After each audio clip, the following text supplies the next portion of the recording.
اعوذ باللہ من الشیطان الرجیم بسم اللہ الرحمن الرحیم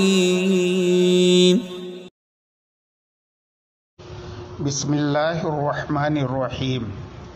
میں مجاہد حسین رضوی، استاذ دارالعلوم غریب نواز الہ آباد، درجہ رابعہ کے متعلمین سے مخاطب ہوں اور شرح جامی بحث اسم کا درس دینے جا رہا ہوں۔ اسباب منع صرف کا بیان چل رہا ہے۔ اسباب منع صرف میں آج 5ویں سبب عجمہ کا بیان ہے۔ اس بیان سے متعلق آج جس عبارت کا مجھے درس دینا ہے، پہلے وہ آپ سماعت کر لیں۔ العجمۃ وہی کون اللفظ مما ودعہ غیر العرب لتاثیرها فی منع الصرف شرطان۔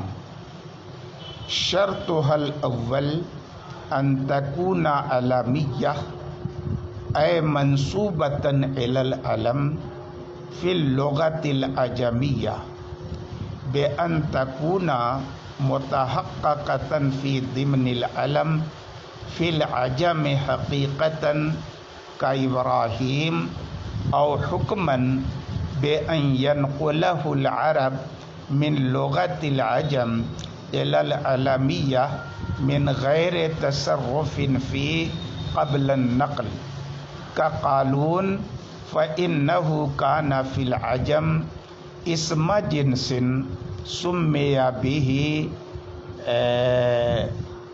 فإنه كان في العجم اسم جنس سمي به أحد رواة القراء لجودة قراءته قيل قبل أن يتصرفه فيه العرب فكأنه كان علما في العجمية وإنما جعلت شرطا لئلا يتصرف فيها العرب مثل تصرفاتهم في كلامهم فتضعف فيه العجمة فلا تصلح سببا لمنع الصرف فعلى هذا لو سمي بمثل لجام لا يمتنع صرفه لعدم علميته في العجمة وشرطها الثاني أحد الأمرين تحرك الحرف الأوسط أو الزيادة على الثلاثة أي على ثلاثة أحرف لئلا يعارض الخفة أحد السببين۔ عبارت کا ترجمہ سننے سے پہلے چند باتیں آپ اپنے ذہن میں بٹھا لیں۔ پہلی بات تو یہ ہے کہ عجمہ اس لفظ کو کہتے ہیں جس کی وضع غیر عرب نے کی ہو کسی معنی کے مقابلے میں،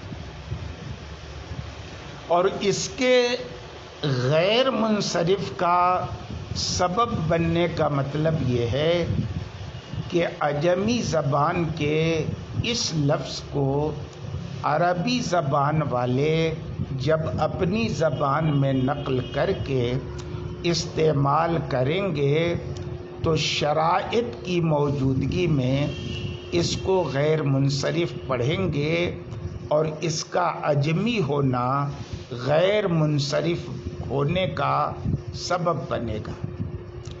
لیکن عجمہ کے سبب بننے کی 2 شرطیں ہیں۔ پہلی شرط یہ ہے کہ وہ عجمی زبان میں علم ہو، اور دوسری شرط یہ ہے کہ 2 امروں میں سے کوئی ایک چیز پائی جائے۔ نمبر 1، یا تو او زائد علی الثلاث ہو، اور اگر زائد علی الثلاث نہ ہو بلکہ ثلاثی ہو تو ساکن الاوسط نہ ہو بلکہ متحرک الاوسط ہو۔ دونوں شرطوں کی اتفاقی مثال ابراہیم اور شطر ہے۔ ابراہیم کے اندر علمیت ہے اور زیادت علی الثلاث ہے، اور شطر میں علمیت ہے، زیادت علی الثلاث بھلے نہیں ہے، ثلاثی ہے لیکن متحرک الاوسط ہے، اس لیے کہ یہ دیار بکر میں ایک قلعے کا نام ہے۔ پہلی شرط کی احترازی مثال لجام ہے۔ یہ لجام منصرف ہوگا کیونکہ یہ عجمی زبان میں علم نہیں ہے۔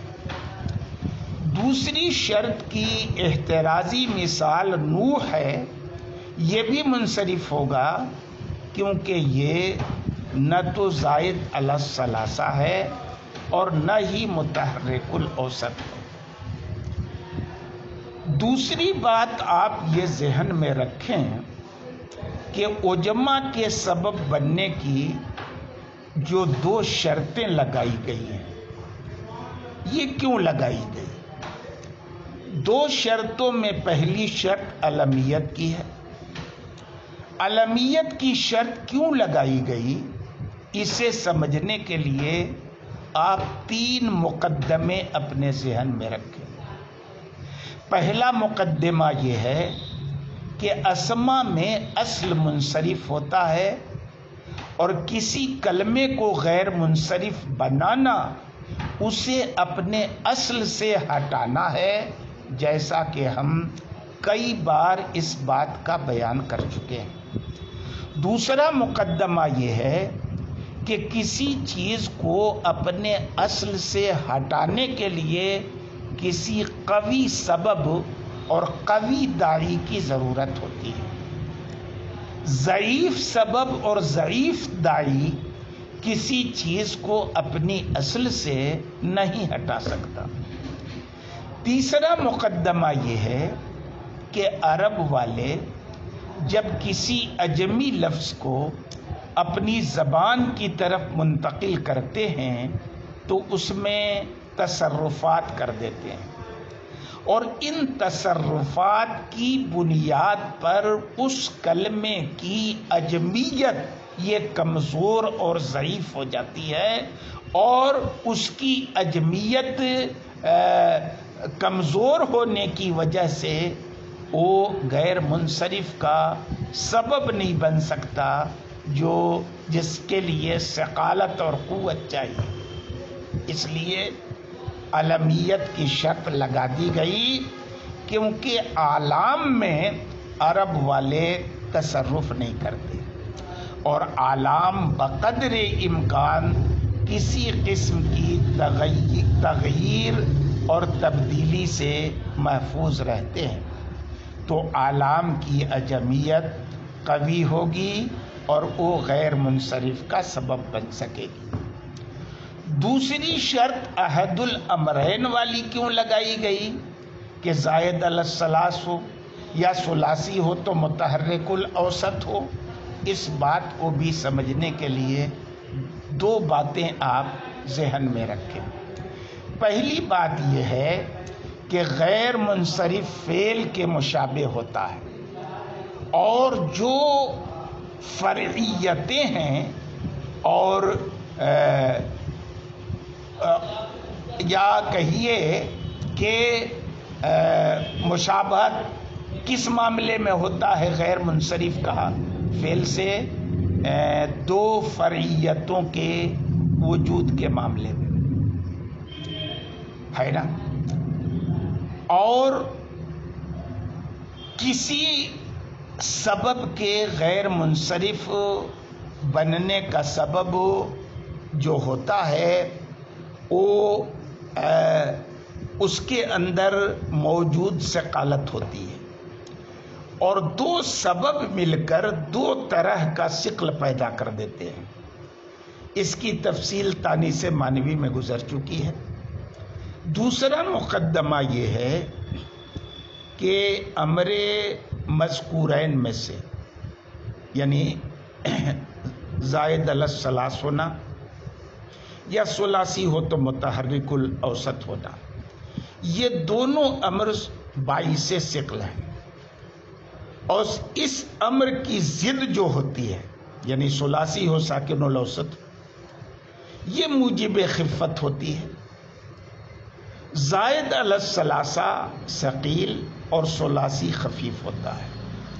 اب اگر ایسا کوئی کلمہ ہو جس میں یہ دونوں امر نہ پائے جائیں بلکہ وہ ثلاثی ہو تو زائد علی الثلاث نہیں ہوگا، ساکن الاوسط ہو تو دوسرا امر تحرک الاوسط نہیں ہوگا، تو اس میں ڈبل خفت پیدا ہو جائے گی، جو منصرف کے احد السببین سے مقابلہ اور معارضہ کرے گی، تو صرف ایک سبب کا ثقل رہ جائے گا، جس کی وجہ سے کلمہ غیر منصرف نہیں ہو سکے گا۔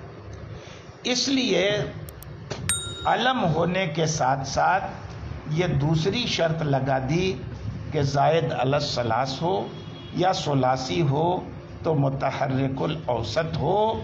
اگر ان میں سے کوئی امر پایا گیا علمیت کے ساتھ ساتھ تو اب اس کا غیر منصرف ہونا یقینی ہو جائے گا۔ یہاں تک بات رہی اجماع کے سبب بننے کی شرائط کے تعلق سے۔ ان شرائط پہ جو تفریعات ہیں انشاءاللہ اس کا تذکرہ کل ہوگا۔ اب اتنی بات جو میں نے آپ کے سامنے بتائی، اس سے جڑی ہوئی جو عبارت ہے اس کا ترجمہ آپ سماعت کر لیں۔ العجمہ وہی کون اللفظ مما ودعہ غیر العرب۔ عجمہ سے مراد کیا ہے؟ ذات عجمہ نہیں، بلکہ لفظ کا وضع غیر عرب سے ہونا جو ایک وصف ہے، یہ ہے سبب۔ لتاثیرها فی منع الصرف شرطان، عجمہ کے منع صرف میں اثر کرنے کی دو شرطیں ہیں۔ شرطها الاول، پہلی شرط ان تکون علمیہ، کہ او علمیت ہو، یعنی او اجماع منسوبتاً الی العلم ہو، علم کی طرف منسوب ہو۔ اور کہاں منسوب ہو؟ فی اللغت العجمیہ، عجمی زبان میں منسوب ہو۔ عجمی زبان میں علم کی طرف منسوب ہونے کا کیا مطلب ہے؟ بِأَن تَكُونَ مُتَحَقَّقَةً فِي ضِمْنِ الْعَلَمِ فِي الْعَجَمِ، بائیں طور کے عجم میں علم کے ضمن میں عجمیت کا تحقق ہو، چاہے حقیقتاً اس علمیت کا تحقق ہو زبان عجم میں، جیسے کہ ابراہیم کہ یہ عجمی زبان میں علم ہے اور مشہور پیغمبر حضرت سیدنا ابراہیم خلیل اللہ علیہ الصلاۃ والتسلیم کا نام نامی بھی ہے۔ یا حکمن ہو، یعنی عجمی زبان میں علم حکمن ہو۔ حکمن علم ہونے کا مطلب یہ ہے کہ عرب جب عجمی زبان سے اسے علمیت کی طرف نقل کریں بنا کسی تصرف کے نقل سے پہلے، تو اب ظاہر ہے یہ حکم میں علم کے ہو گیا، کہ جیسے علم کا حکم یہ ہے کہ اس میں کوئی تغیر اور تبدل نہیں ہو سکتا، ویسے ہی چونکہ جوں کا توں اہل عرب نے نقل کر دیا اس کو عربی زبان کی طرف، تو گویا کہ وہ حکم میں علم کے ہو گیا۔ جیسے کہ قالون، کیونکہ وہ عجم میں اس میں جنس ہے اور اس کا معنی کیا ہوتا ہے؟ جید۔ تو اب قرہ کے راویوں میں سے ایک راوی کا نام قالون رکھ دیا، کیوں؟ لجودت قراءتی، ان کی قراءت کی عمدگی کے سبب سے، قبل ان یتصرف فیہ العرب، اس سے پہلے کہ اہل عرب اس میں تصرف کریں۔ تو گویا کہ وہ عجمی زبان میں علم تھا، اور علم ہونے کی شرط اسی لیے لگائی گئی ہے کہ اس میں اہل عرب اپنے کلام میں تصرف کرنے کی طرح اس کے اندر تصرف نہ کریں، اور اس کی عجمیت ان کے تصرف سے کمزور نہ پڑ جائے، اور وہ منع صرف بننے کی منع صرف کا سبب بننے کی صلاحیت نہ رکھے۔ تو اب اس تقدیر پر لجام جیسے اسما سے اگر کسی کا نام رکھ دیا جائے تو وہ غیر منصرف نہیں ہوگا، کیونکہ وہ عجمی زبان میں علم نہیں ہے، نہ حقیقتاً اور نہ حکماً۔ اور دوسری شرط احد الامرین ہے، کیا ہے؟ نمبر 1 حرف اوسط کا متحرک ہونا، یعنی اگر ثلاثی ہو اسم تو حرف اوسط متحرک ہو یا زائد علی الثلاث ہونا، یعنی 3 حروف پر زائد ہونا، تاکہ خفت 2 سببوں میں سے ایک کی ثقالت کے موارث نہ ہو جائے۔ اب یہاں تک عجما کے سبب بننے کی جو شرطیں تھیں ان دونوں شرطوں کا بیان ہو گیا، جیسا کہ میں نے کہا کہ اب اس پر جو تفریح ہے انشاءاللہ